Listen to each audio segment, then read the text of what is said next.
The Song of Chu, a dynasty's lament.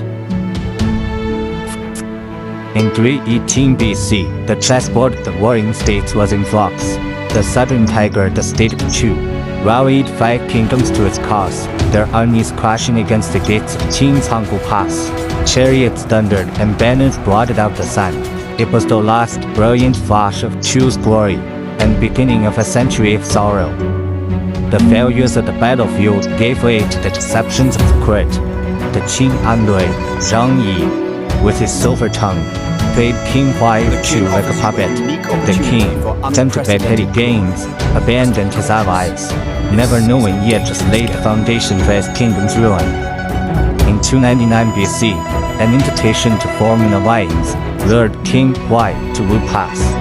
He arrived full of hope, only to be met with the cold steel chains and the beginning of an endless captivity.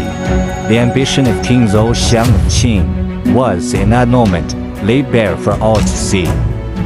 With its king imprisoned, the kingdom fell into chaos.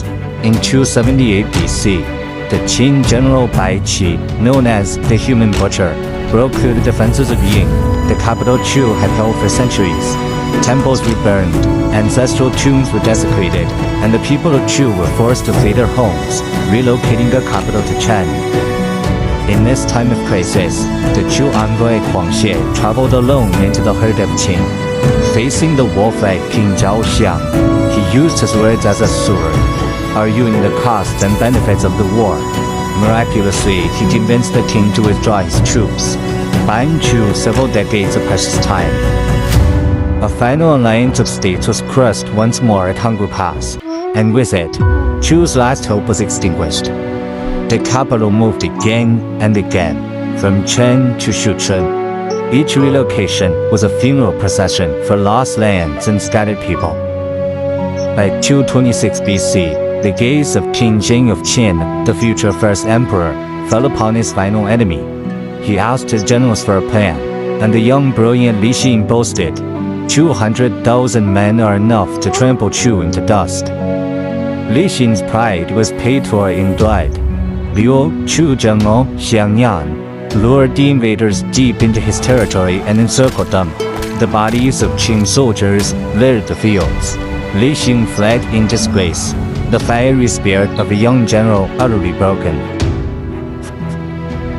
King Jing of Qin went in person to the home of the old general Wang Jian, whom he had long ignored.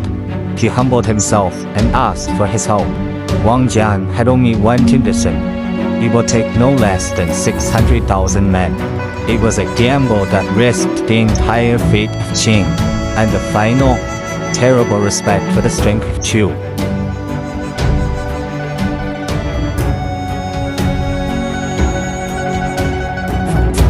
600,000 soldiers marched to the borders of Chu, but Wang Jian refused to attack.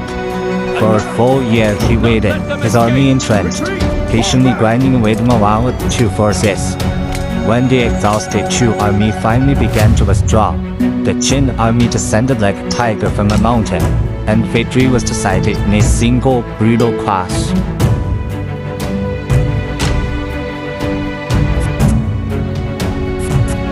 In 223 BC, the last king of Chu, Fu was captured, and the old general Xiangyan took his own life.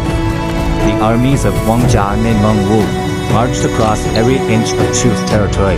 After 518 years of existence, the great southern tiger had finally fallen.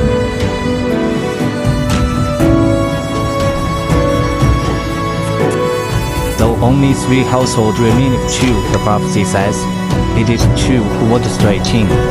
The song of sorrow has ended, but the blood and spirit of the people of Chu have soaked into this vast land. A new era, forged in blood and fire, is about to begin.